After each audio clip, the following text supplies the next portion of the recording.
Hey guys, welcome back to the channel. So today I'm going to give you a quick tour of my new workspace. As you can probably see, I am now filming from a different location in our apartment. This is our spare bedroom. And over the holidays, my wife and I decided to repurpose the room and make it more of a multi-function room. Make it more of an office while also still be a guest bedroom for whenever we have relatives come over and stuff like that. Originally, this room was just basically a glorified storage room. Where I kept a lot of my stuff, and every time I had to film a video, I had to bring stuff downstairs to the living room where I film most of my videos, and it was starting to become a little bit of a problem. Every time I had to film, I had to break everything apart, set it up, and then take it upstairs. So we had the space here in this room to make it more of a multi-use room, and just weren't doing that before. So we decided to go ahead and buy a couple of different pieces of furniture, make the room a little bit more usable, and I am really happy with the way it came out. Now I can get to everything pretty quickly. Everything is set up right, everything's accessible, and it just makes this process of filming these videos a lot quicker, a lot better. And one thing I've learned by doing these sort of videos for almost 2 years now, or a little bit over 2 years now, is that the less obstacles you have, the quicker you work, the more efficient you are. So I'm really happy that I now have a designated space to do this sort of stuff. And I just wanted to make a video and show you guys around and kind of go over my workflow a little bit. So I hope you guys enjoy it. I'm going to switch cameras and we'll go around the room. All right, so now we're going to get to the fun part of the video when I'm going to show you guys some of the areas here. Just kind of like give you a overall look of where everything is at. So let's start here in the desk. So you guys have seen this before. This is my the desk that I've had for, I'll say, like 3 years already. It's from West Elm, and it's very minimalistic, very clean design, which is kind of like what I like. Only 2 drawers, basically everything that I need. The left drawer here is for my wife's stuff, and this one here is mine. And basically I keep kind of day-to-day things like my guitar picks, some colored pencils, some notebooks, some chargers, things like that. Things that I grab onto on a daily basis every time I'm working on a video or something like that. So nothing special. Try to keep this organized as best as I can. And let's move on to the actual computer. This is a 27-inch iMac, which I got in late 2017. And it's been working out pretty well. It's a great machine, reliable. I love the all-in-one design. I've always liked iMacs for that reason. And yeah, it works really well. I think I upgraded everything when I got it, except for the RAM, which I plan to do that sometime this year. But it's a great machine. Works really well. Hasn't given me any issues, so really love it. The stand and some of the accessories I have, like for the keyboard, they're from a company called GroveMade, and they make really cool Apple products, I guess. So the stand and this keyboard here, this little plant holder, and yeah, they're really cool products. They kind of go well with the finish of my desk. I really like that whole wooden look, so really happy with that too. And moving on to this rack here. So sometime late last year, I decided to kind of upgrade my whole studio setup and go with more of a rack mounted solution. The actual rack, I bought it from this store in this seller from Etsy. I think it's from Canada. I forgot his name. I will look it up and link it on the description of the video, but he makes some really awesome rack mounted products, cabinets and things like that, handmade. Really awesome construction. I'm really happy with it. So I decided to go with the rack mounted setup because I just like the whole look of having everything in one spot as opposed to having different pieces of hardware like around the desk, kind of like the way I had it before. So now I have everything in one spot. Everything's connected. No wires going around.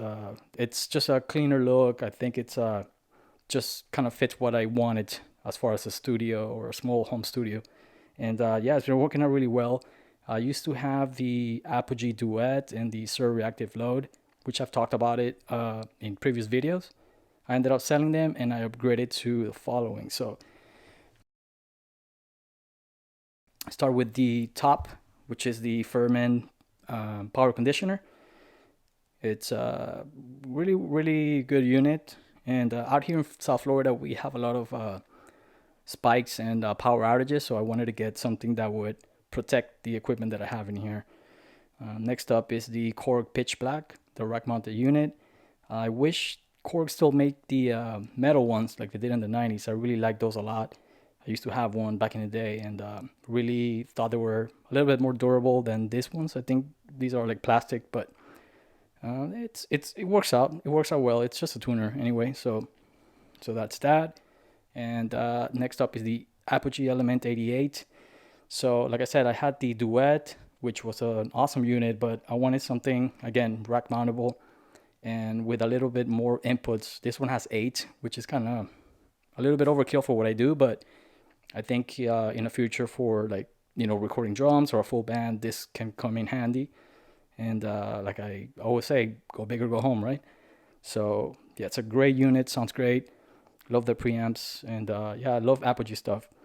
And next up is the 2 Notes Torpedo Live. So this essentially does the same thing as the Sur Reactive Load. I know that Sur has the new Reactive Load, which has some of the features that this one has.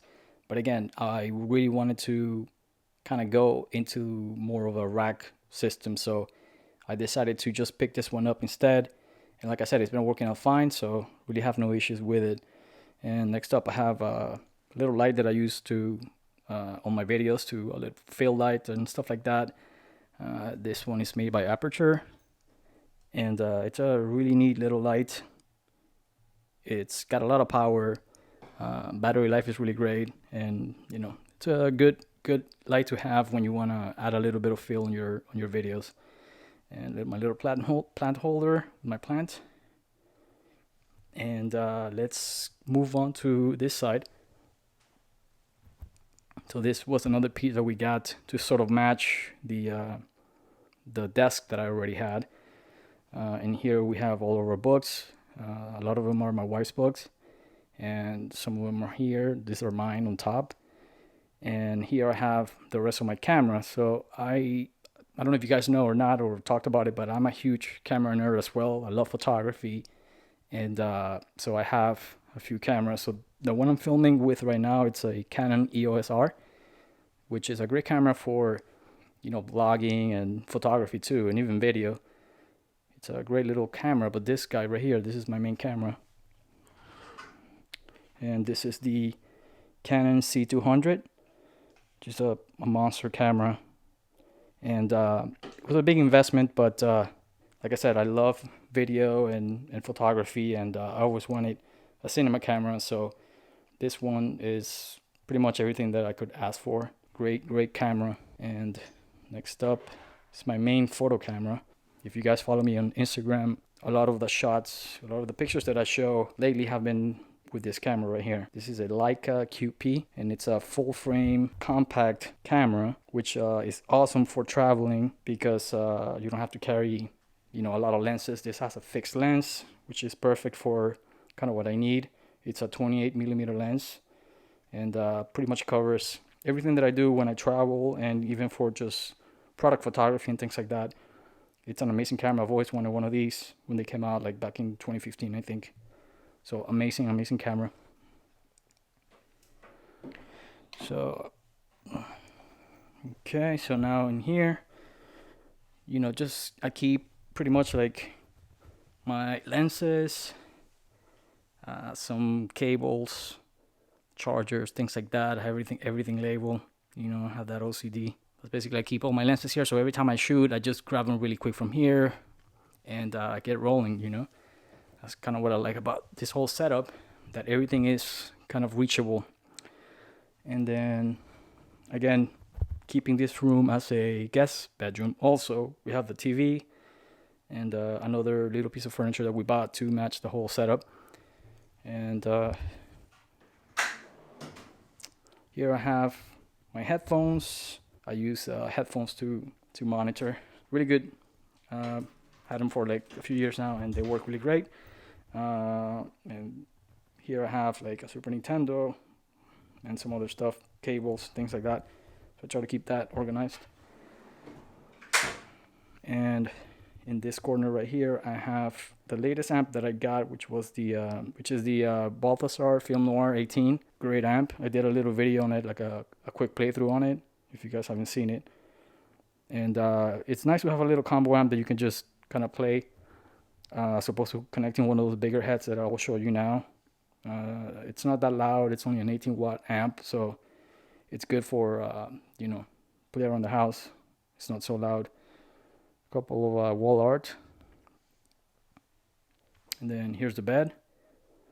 So this where we have guests come over, and this area here, which you guys have seen already, it's all of my amps. So I changed the lights. I put some LED lights instead of the ones that I had before. So let's go over some of the amps that you guys have seen already. This guy is the Marshall Silver Jubilee reissue, which I got shortly after they discontinued them when they came out, and I got it brand new from Sweetwater at a really, really good price.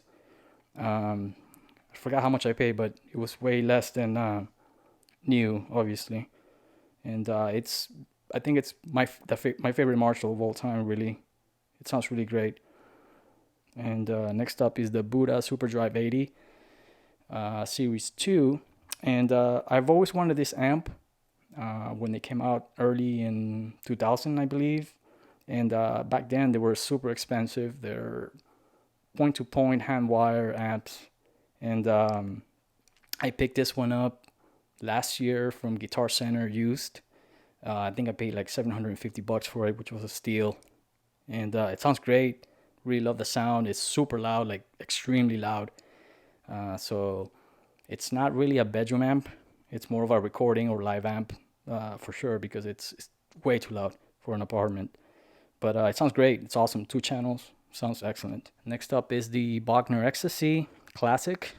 I got this one a few years ago. And again, it's another amp that I've always wanted. It's always been on my bucket list to own. And I've always been a big fan of Bogner amps in general, and this one sounds excellent. It's a little bit less compressed than the regular Ecstasy. It's got a more open kind of, I don't know if it's tighter sound, but just definitely more organic than the regular Ecstasy. It's a 3-channel amp and just fantastic amp. I love it. Records really well. And this guy right here is my Friedman Smallbox 50, which again, I've had this one for a long time. And by the way, all of my amps, for the majority of them, have always been used. I always find really good deals. Every time I want to buy an amp, I try to get the best deal possible, and the best way to do that is to go used, unless you find a really good deal on something new. But for the most part, most of the gear that I own has always been used. So this is another great amp. It does the Marshall thing really well. 50 watts and just an awesome amp. Really good stuff from Friedman.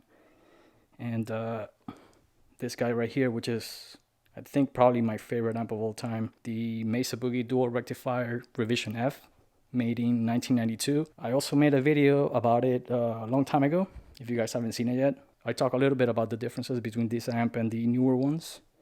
And just to kind of go over it really quick, the dual rectifiers from the early 90s definitely have that kind of like early punk rock sound, especially like bands from the mid 90s definitely nails that sort of tone. A lot of those bands used to use rectifiers, and I find the earlier ones like this one have a more tighter sound than the newer ones, and it's just an amazing amp. I love recording with it. Sounds awesome. So I've always wanted one of these. And finally, the Bogner 412. I got this cabinet probably in 2005 or 2004. So it's one of the earlier ones. And it's got the UK Celestion V30s in it. Just a huge sounding cabinet. I gigged with it a couple of times. But obviously way too overkill to play on a small venue or whatever. but it sounds awesome. The speakers are already broken in, and yeah, I love it. Super good cabinet. And finally here, I always like to keep a guitar out in a stand just so that I can kind of grab quickly and play. And right now I have my 1999 Gibson Les Paul Classic, which I've talked about in the channel as well. And all of the guitars are in this closet right here. I have them in a case. I won't go in the closet now because it's a little bit messy. I have some boxes of some gear that I'm trying to sell. So we could probably do that on another video. I kind of go over the guitars, but yeah, that's where I keep pretty much all the guitars in there. And this is my main light, Aperture 120D Mark II. The good thing about having the room like this is that I can have it in a corner, and when I'm shooting my videos, I can just move the light to where I'm filming, like let's say in this area, and everything's set up, everything's connected. All I gotta do is use this little remote, and then I turn on the light, and I can change the output of the light. So it's fantastic the way I have it set up, so I don't have to break all this stuff apart like I used to, and it was just a nightmare every time I had to do it. So now it's sitting in one place, and that's it. It's ready to go. Yeah, I got a couple of boxes here, and that's where I keep like my audio and my guitar pedals. I don't have a lot of pedals, but I keep them in that little box there. Whenever I want to use to record, I just pull them out, and that's it. Yeah, I think that's pretty much it. So this is going to be the new setup moving forward. So I'm really excited to start shooting some more covers and videos for you guys here. All right, guys, so I hope you guys enjoyed this video. Leave a comment down below. Let me know what you think of this new setup. Again, if you're not subscribed to the channel, consider subscribing. And if you're a subscriber, ring that bell for notifications. Follow me on Instagram, and I will see you guys on the next video. Cheers.